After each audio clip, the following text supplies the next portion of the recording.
Hello everyone, welcome to engineer 7.0। Friends, जैसा कि हमने प्रीवियस वीडियो में सिंपली सपोर्टेड और कैंटिलीवर बीम का in case of point load के केस में शियर फोर्स डायग्राम और बेंडिंग मोमेंट डायग्राम ड्रा किए थे। इस वीडियो में हम यूडीएल के केस में सिंपली सपोर्टेड बीम का जो है कि एसएफडी और बीएमडी ड्रा करेंगे। तो जैसा कि आप फिगर में देख रहे होंगे, एक सिंपली सपोर्टेड है बीम है ए डी, जिसका स्पान 2 + 3 + 1 टोटल जो है 6 मीटर है। और यहाँ पर बी से सी के बीच जो है कि यूडीएल 10 किलोन्यूटन पर मीटर का यूडीएल लोड लगा हुआ है। ओके, ऐसे केस में इसका एसएफडी और बीएमडी किस प्रकार से हम ड्रा करेंगे, ये हम इस वीडियो के माध्यम से जानेंगे। तो सबसे पहले आप रिएक्शन फाइंड आउट करेंगे ए और पॉइंट डी पर।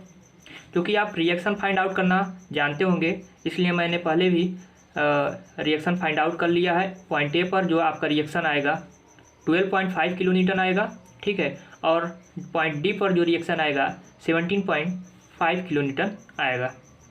अब यहाँ से हम क्या करेंगे, स्टेप फर्स्ट जो होता है हमारा शियर फोर्स जो है कि कैलकुलेशन करते हैं।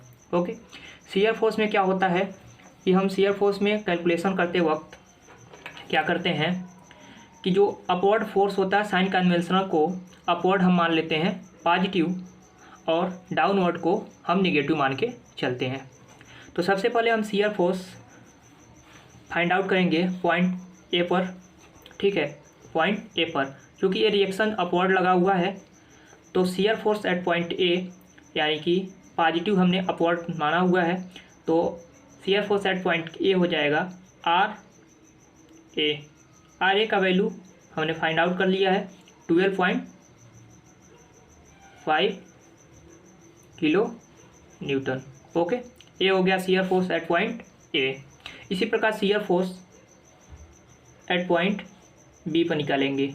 Okay, shear force at point B पर कोई भी लोड वेरी नहीं कर रहा है, सेम 12.5 किलो न्यूटन ही होगा। Okay, again shear force at point C, shear force at point C. Okay, तो इसके पहले जो है कि आप देख रहे होंगे यूडीएल लगा हुआ है बी से सी के बीच। ओके, ऐसे केस में हम क्या करते हैं, यूडीएल टोटल 3 मीटर के स्पान तक लगा हुआ है, तो टोटल जो लोड होगा यूडीएल का हम सबसे पहले आर ए, ठीक है, माइनस यूडीएल लोड डाउनवर्ड ही होगा, तो इसको पॉइंट लोड में हम कन्वर्ट कर लेंगे। तो 10 × 3 जब अब इसको फाइंड आउट करेंगे shear force at point C, तो R A 12.5 - 30 is equal to आएगा जो shear force at point C पर वो आएगा आपका -17.5 किलो न्यूटन। ओके, अगेन अब क्या करेंगे, आप शियर फोर्स निकालेंगे एट पॉइंट डी पर। ओके, एट पॉइंट डी पर शियर फोर्स निकालेंगे, तो लिखेंगे shear force at point D, इसका जो वैल्यू हो जाएगा R A minus point load में इसको कन्वर्ट कर लेंगे यूडीएल को, तो 30 और जो रिएक्शन है आर डी पर अपवर्ड है इसको प्लस कर लेंगे, तो आर डी। ओके, टोटल जो आएगा इस पर वो आएगा आपका आएगा। ओके, अब जब आप शियर फोर्स फाइंड आउट कर लिए हैं, तब शियर फोर्स डायग्राम कैसे आप ड्रा करेंगे, चलिए हम ड्रा करके देखते हैं। तो सबसे पहले एक लाइन हम ड्रा कर लेंगे, ठीक है, इसी के पैरेलल मान लेते हैं ए डैश है, ये बी डैश है, और ये सी डैश है, और ये डी डैश है। ए पर हमने कितना फाइंड आउट किया है, शियर फोर्स ए पर हमने फाइंड आउट किया है 12.5 किलो न्यूटन। मान लेते हैं 12.5 किलो न्यूटन, 5 और 10 लग अप्रॉक्सीमेट यहाँ पर नियर अराउंड मान लेते हैं। ओके, यहाँ पर हम 12.5 किलो न्यूटन मान लेते हैं, ठीक है। ए से बी के बीच कोई भी लोड वेरी नहीं कर रहा है, तो हम बोले थे आपको ए से बी के बीच ना तो यूडीएल लगा हुआ है, यूडियल नहीं लगा हुआ है तो ऐसे केस में क्या होता है, शियर फोर्स कांस्टेंट चलता है, यानी कि कांस्टेंट स्ट्रेट लाइन ड्रा कर लेंगे। अब बी पर क्या है, बी पर कितना है इसको हम देखेंगे। Shear force at point B, देख रहे हैं shear force at point B जो है सेम है 12 है, नो डाउट। ओके, इतना ही रहेगा आपका, यहाँ 12 है, आप लिख सकते हैं 12.5 ओके किलो न्यूटन। अब क्या है, बी के बाद सी पर हमने फाइंड आउट किया है, और सी पर जो है आपका आया हुआ है शियर फोर्स माइनस में आया हुआ है 17.5 किलो न्यूटन।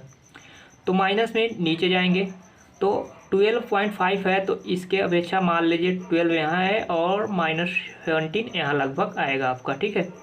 तो 17 पॉइंट आपका यहाँ पर होल मान लेते हैं, ये 17 हो गया, 17.5।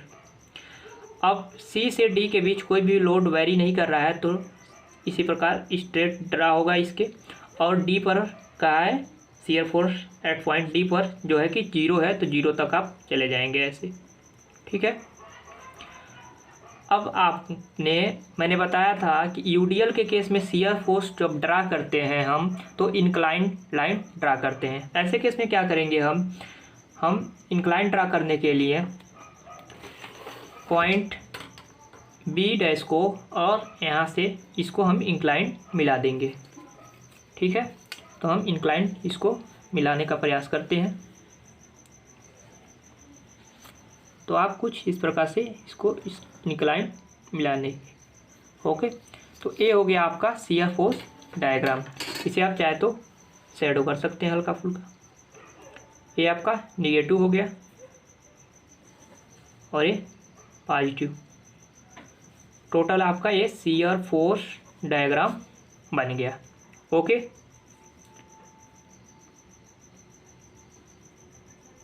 ये आपका शियर फोर्स डायग्राम हो गया, नो डाउट। अब हम क्या करेंगे, बेंडिंग मोमेंट कैलकुलेशन करेंगे, उसके बाद से बेंडिंग मोमेंट डायग्राम को हम ड्रा करेंगे। तो चलिए स्टार्ट करते हैं बेंडिंग मोमेंट डायग्राम के लिए। कैलकुलेशन सबसे पहले क्या करेंगे, कैलकुलेशन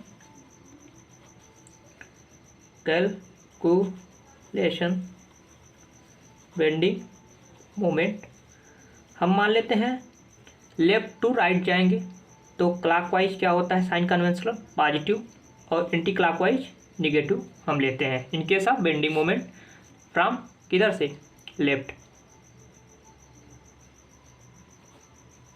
ये आपको लिखना पड़ेगा, ठीक है, लेफ्ट से चलना है।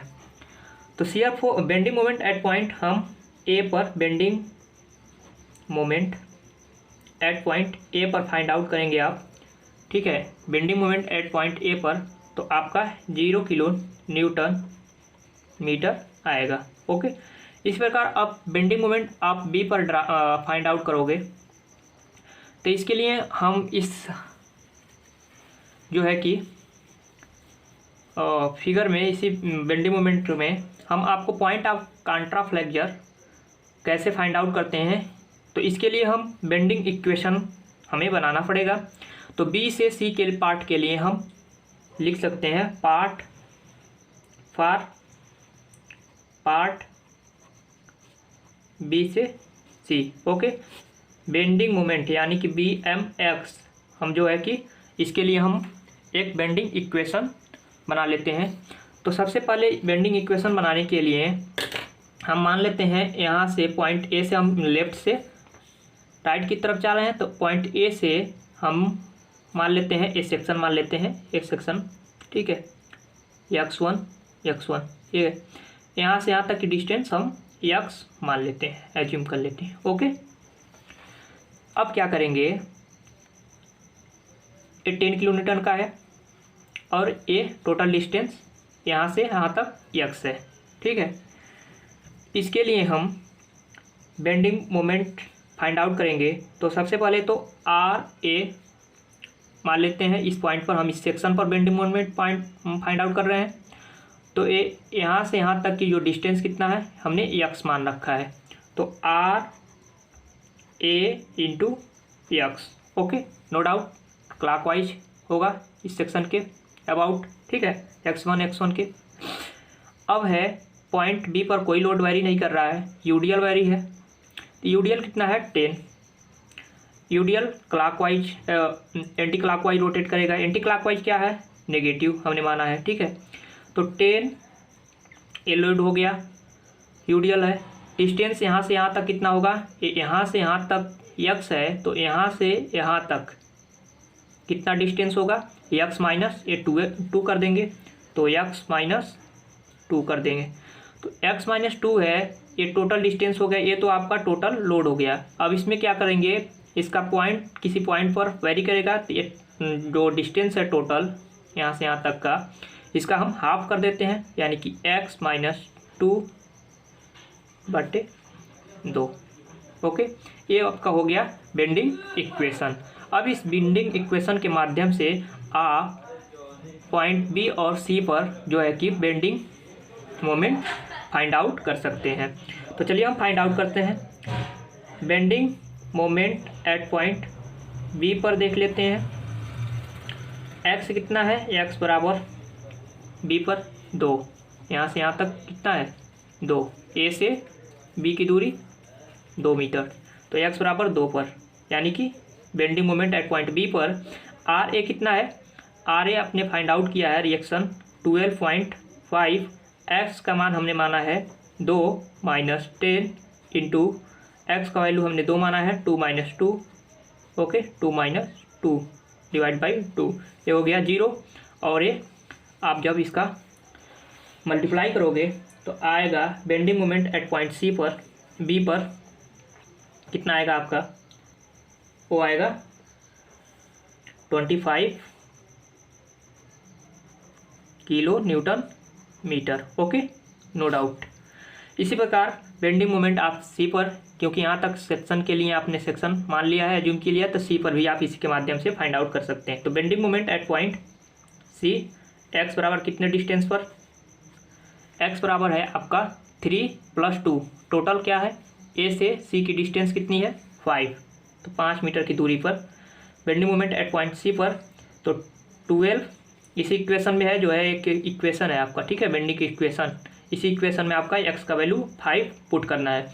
तो 12.5 आर ए का वैल्यू इंटू एक्स का वैल्यू 5 माइनस 10, एक्स का वैल्यू 5 माइनस 2 इंटू एक्स का value 5 minus 2 divide by 2।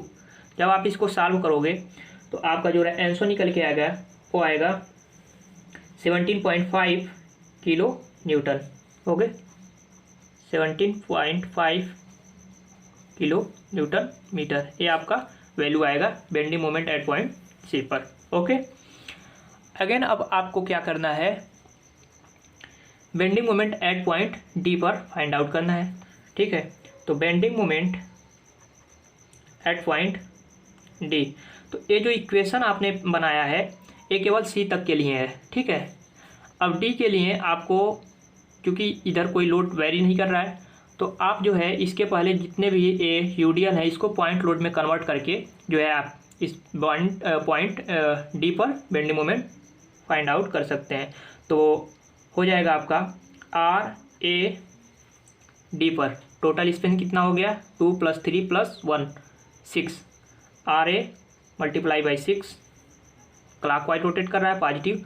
Again B से सी के बीच जो यूडीएल लगा है इसे पॉइंट लोड में कन्वर्ट कर लेंगे, तो कितना आएगा -10 इंटू 3, ये पॉइंट लोड हो गया, और इसका डिवाइड कर देंगे, तो 3 है तो हाफ कर लेंगे 3 का, तो 1.5 होगा, 3 का हाफ करेंगे तो 1.5 होगा, और ये 1 जोड़ लेंगे तो 2.5 इसका डिस्टेंस हो जाएगा, ठीक है, परपेंडिकुलर डिस्टेंस इस पॉइंट लोड का। तो आप जब इसको फाइंड आउट करोगे एट पॉइंट डी पर बेंडिंग मोमेंट, तो 0 आनी चाहिए और आएगा बी। तो bending moment at point D जो हो जाएगा आपका, फाइंड आउट कर लेते हैं। आर ए का वैल्यू है आपका 12.5 मल्टीप्लाई बाई 6, ओके, माइनस ये 10 है 30 मल्टीप्लाई बाई 2.5। तो जब bending moment at point D पर आप निकालेंगे तो आपका 0 किलो न्यूटन मीटर आएगा, 0 आना भी चाहिए, ओके, एंड पॉइंट पर। अब इसका हम बेंडिंग मोमेंट डायग्राम ड्रा कर लेते हैं। तो सबसे पहले इमेजिनरी लाइन ऐसे कि आप स्ट्रेट लाइन ड्रा करेंगे, ठीक है। मान लेते हैं ये पॉइंट ए डैश है, बी डैश, सी डैश और डी डैश। ए डैश पर आपने point bending moment find out किया है 0 किलो न्यूटन, 0 मान लेते। बी पर आपने फाइंड आउट किया है 25, ओके 25 बी पर, तो 25 मान लेते हैं, यहाँ पर है आपका, ठीक है। और सी पर आपने मान लेते हैं, सी पर आपने फाइंड आउट किया है 17.5, तो सी पर 17.25 है, तो 17 मान लेते हैं हम, यहाँ पर है, ठीक है। उसके बाद से आपका डी डैश पर पॉइंट है आपका 0। तो सबसे पहले ए से बी के बीच आप देख रहे हैं, आप ए से बी के बीच जो है कि कोई लोड वैरी नहीं किया है, तो इसके ए से बी के बीच जो है आप इंक्लाइंड लाइन ड्रा करेंगे, जैसा कि हमने बताया था। पॉइंट लोड, कोई भी लोड वैरी नहीं करा तो इंक्लाइंड हो जाएगा, ठीक है। अब बी से सी के बीच क्या होता है, बेंडिंग मोमेंट ड्रा करना है, पैराबोलिक ड्रा करते हैं बी से सी के बीच। तो इससे पहले हम सी के डी के बीच देखते हैं, सी से डी के बीच आप इंक्लाइंड कर सकते हैं, ठीक है। अब हम ड्रा करेंगे बी से सी के बीच। बी से सी के बीच आपको पैराबोला, तो बी से सी के बीच हमें ये पता नहीं है कि हाईएस्ट बेंडिंग मोमेंट कितना है, ठीक है, बी के सी के बीच। तो इसके लिए हम हाईएस्ट बी से सी के बीच बेंडिंग मोमेंट फाइंड आउट करना होगा। इसके लिए हाईएस्ट आपका इसी जो पॉइंट यहाँ पर आया हुआ है, जहाँ पर शियर फोर्स, क्योंकि हम जानते हैं जहाँ पर शियर फोर्स साइन चेंज करता है, उसी पॉइंट पर जो है कि वैल्यू शियर फोर्स के मिनिमम वैल्यू पर जो है मैक्सिमम बेंडिंग मोमेंट होता है।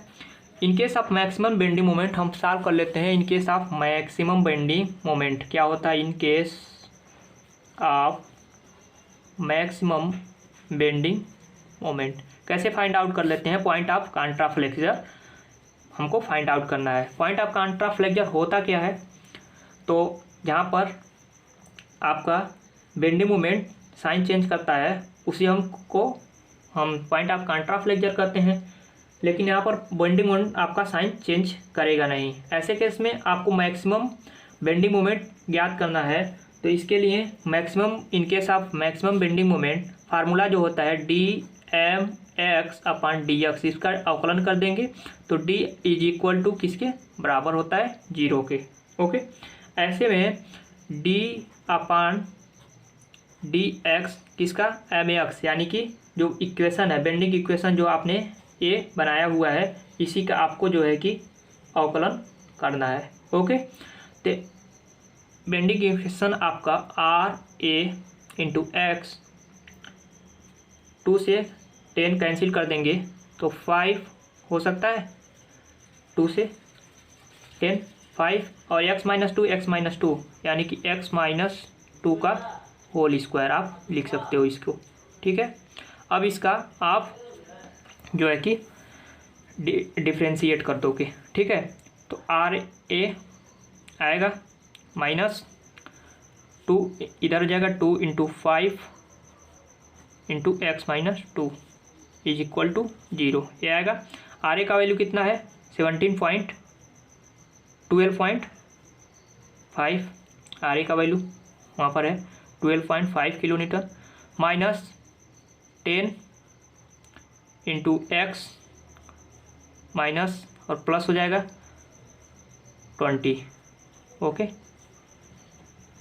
Is equal to 0। यहाँ से x का वैल्यू आप फाइंड आउट करोगे तो x का जो वैल्यू आएगा वो आएगा आपका, इसको सॉल्व करोगे तो 3.25 मीटर, 3.25 मीटर, यानी कि इसका मतलब ये हुआ कि x बराबर 3.25 मीटर पर जो है कि बेंडिंग मोमेंट का मान जो है मैक्सिमम होगा, ओके। बेंडिंग मोमेंट का वैल्यू जो मैक्सिमम होगा तो मैक्सिमम m मैक्स हो जाएगा x is equal to 3.25 metre पर, ओके। तो इसी इक्वेशन में हम पुट करेंगे जो इक्वेशन आपका था पहले वाला, तो RA इंटू एक्स था -10x-2 डिवाइड बाई 2, यही था। इसमें आपको x का वैल्यू कितना पुट करना है मैक्सिमम बेंडिंग के लिए, 3.25 मीटर पर जो है मैक्सिमम वैल्यू होगा, यानी कि ए से 3.25 मीटर की डिस्टेंस पर जो है मैक्सिमम बेंडिंग मोमेंट होगा। तो आर ए है 12.5 मल्टीप्लाई बाई 3.25, ये वैल्यू लेना है एक्स का, minus 10 into 3.25 minus 2, 3.25 minus 2 divided by 2। Okay, आप इसको जब फाइंड आउट करेंगे तो B M X maximum bending moment जो होगा वो होगा आपका कितना आएगा, अब सॉल्व करेंगे तो कैसे से तो आएगा maximum bending moment 32.81 kilo newton. Okay, इतना आएगा। तो मैक्सिमम यानी कि ये आपका कितना था, बी पर आपने 25 लिखा है, यहाँ पर लिख सकते हैं 25 किलो न्यूटन मीटर। ओके, और ये कितना है पॉइंट सी पर, ये है आपका आया है 17.5 किलो न्यूटन मीटर। अब बी से सी के बीच यानी कि इसी पर मान लेते हैं, इसी पॉइंट पर आएगा, ये डिस्टेंस जो है आपका ना इतना, ये 3.25 मीटर है। ओके, 3.25 मीटर पर जो है मैक्सिमम बेंडिंग मोमेंट होता है। यहाँ से आप चाहे तो दिखा सकते हैं, यहाँ से यहाँ के बीच 3.25 मीटर पर मैक्सिमम होगा। मैक्सिमम मान लेते हैं ये 32.81 किलो न्यूटन मीटर, इस पॉइंट को मान लेते हैं। अब आपने ए पॉइंट मैक्सिमम बेंडिंग मोमेंट का मिल गया, आप इसे आप मिला सकते हैं पैराबोलिक। ओके, पैराबोलिक ऐसे आप मिला सकते हैं, आप इसे बना सकते हैं, ये पैराबोला। आप चाहे तो इसको लिख सकते हैं पैराबोला को, ये पैराबोलिक है, ठीक है, इससे आप लिख सकते हैं पैराबोला। ठीक है, इस प्रकार हो गया आपका bending moment diagram BMD। Okay, इस प्रकार आप bending moment diagram find out कर सकते हैं इन case of UDL simply supported beam का। और हमने इस क्वेश्चन के माध्यम से आपको ये भी बताने का प्रयास किया कि कैसे आप बेंडिंग इक्वेशन के माध्यम से जो है कि मैक्सिमम बेंडिंग मोमेंट आप फाइंड आउट कर सकते हैं।